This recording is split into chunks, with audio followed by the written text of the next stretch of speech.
Greetings, dear friends, dear family. We're moving now into the time of Imbolc, the time of Bridget. And of course, as you probably know, Bridget is now our matron saint officially in Ireland. She's always been very close to all of our hearts here. First as the deity, the goddess. Homage to Bridget goes back thousands of years, and then the first nun, it's said, was given the name Bridget to take the tradition from the pagan into the Christian, little knowing that the bishop who anointed her actually made her a bishop by mistake and said, what God has done, no man can undo. And from that point onwards, up until the 12th century, every abbotess of the Brigadine order was indeed a bishop, and really was the bridge between the pagan and the Christian traditions. And so we're having great celebrations already here that will go on for another few days in celebrating the awakening again of our embracing of Bridget. And of course, for our family in the Southern Hemisphere, is your harvest, the time of gathering all that you have put out. And it makes me think so much of the balance of all things, how the waves, the tide come in and out onto the beach, how our breath moves in and out, how we have night and day and night again, and how we here in the Northern Hemisphere are awakening to spring as our family in the Southern Hemisphere are moving gently towards the autumn and winter, and how that balance plays out through all of nature and reminds us to bring it into our lives also. How do we bring that balance into ourselves? And here in the Northern Hemisphere, bringing it at this time, the time of Imbolc, the time of awakening, the time of the seed growing and breaking forth through the earth as the birds sing again. And this morning I had a wonderful chorus of birds singing the earth awake. And through the next few weeks, that will definitely awaken as the lambs are born and then the calves. And it's just beautiful to behold this upon the land, and the bees will begin their journey again too. But you know, we've had a hard few years, and I'm thinking back over the last 3 years and what I sat with this time 3 years ago and what I was envisaging and creating and focusing for myself that year, little knowing what we were moving into. And for all of us, it was a time of difficulty. It was a time of really having to hold ourselves very dear and care for ourselves one way and another.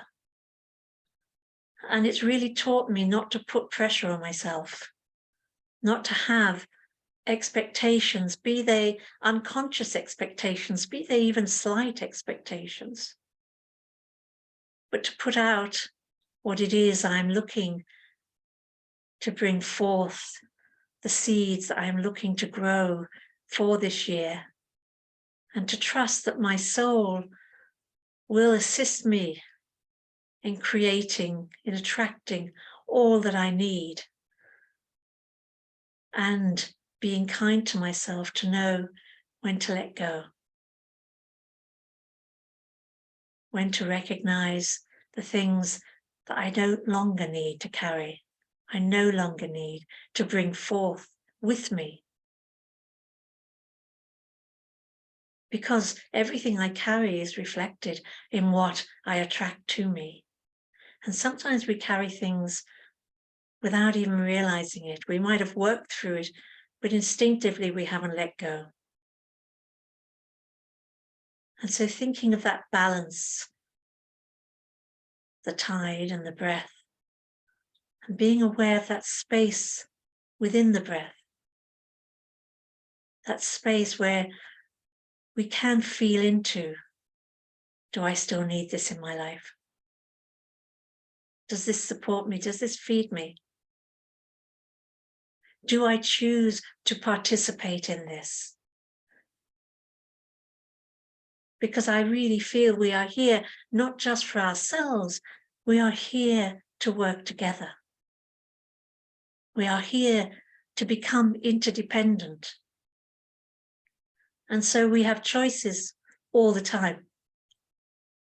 Choices to feed ourselves and choices where we can assist in feeding others and feeding their dreams.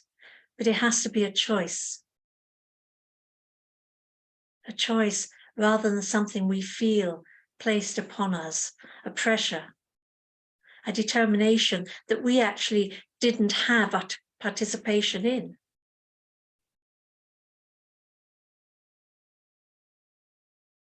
A lot of what we're being given is making us hold on for self, which can become selfish. And there's such a thin balance between being aware of needing and how powerful it is to support oneself, to make and to take choices that support oneself, and also being aware that each of those choices ripple out into the atmosphere, become part of the great weave of the earth, and feeds into others, and how we can support others too in their choices without it taking from us, but actually enriching our lives. We can look out into a garden and see one type of flower all over the garden, and it is beautiful. And we can look into a garden and see all different types of flowers. And that too is in beauty. That too feeds us. And just because it's not our choice, it doesn't mean it's a wrong choice.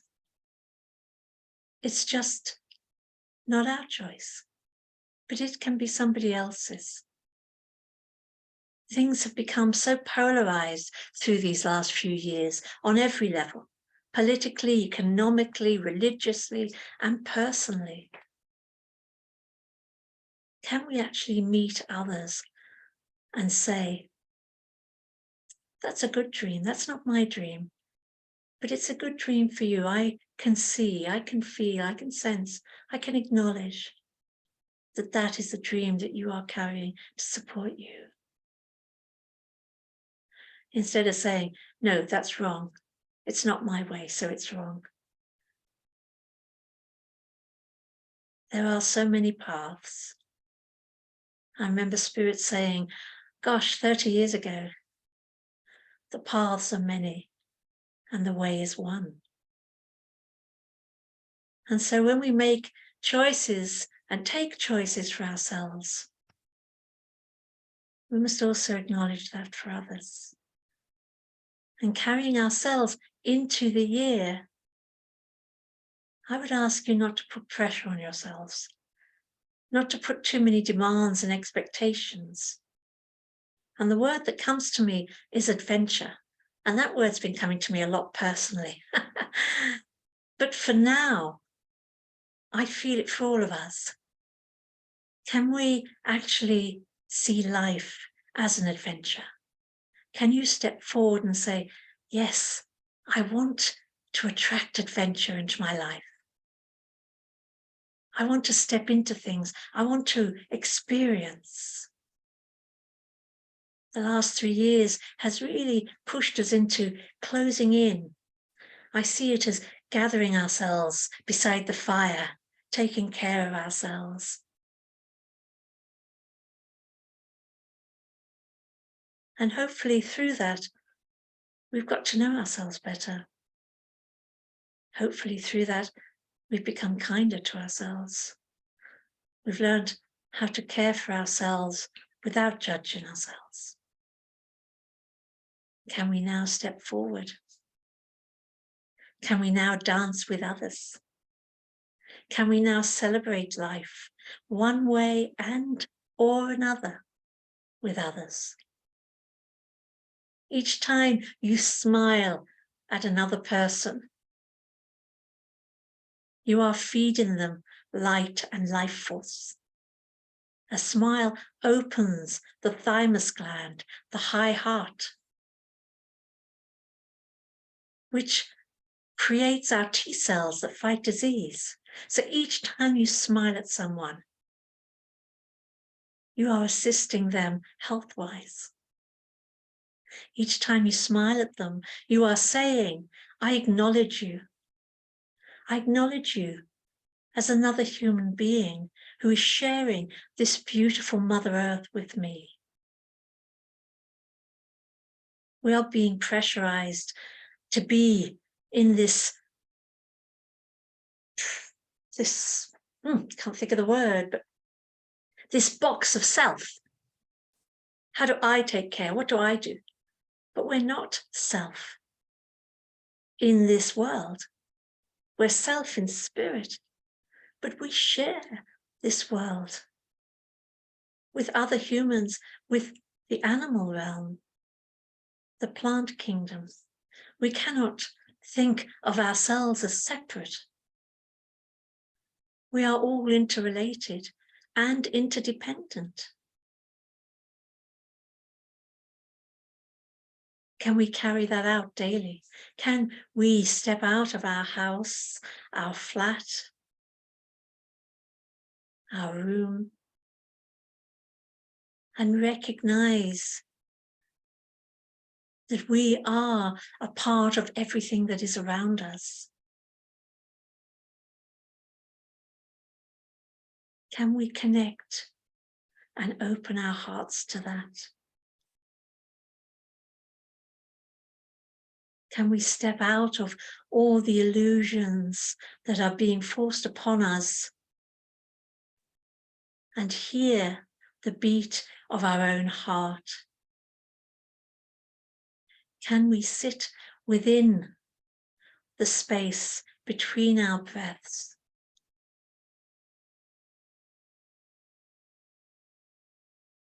and recognize the song of our own soul?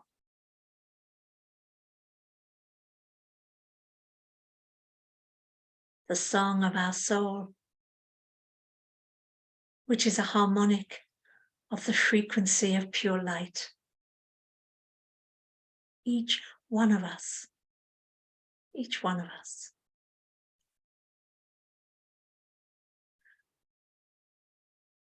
Let us step forward, and let us step forward together in whichever way you wish or choose to step forward. Let us take that choice consciously.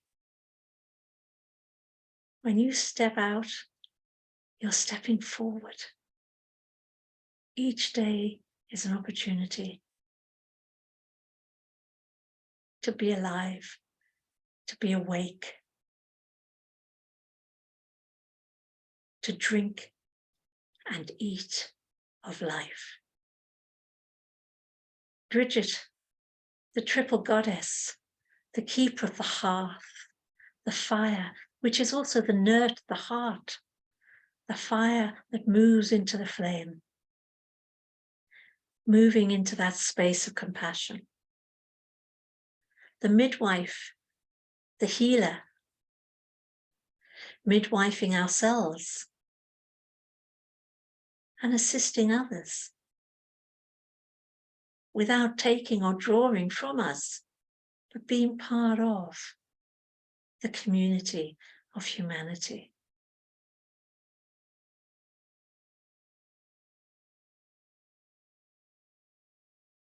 The patroness of the arts. And those arts can be from painting, drawing, woodwork, to scrying, to clear vision, to clear audience. The art of being at one with self. Bridget is the bridge. All we need to do is walk it. One step at a time. Much, much love. Many, many blessings to the unfoldment of the year.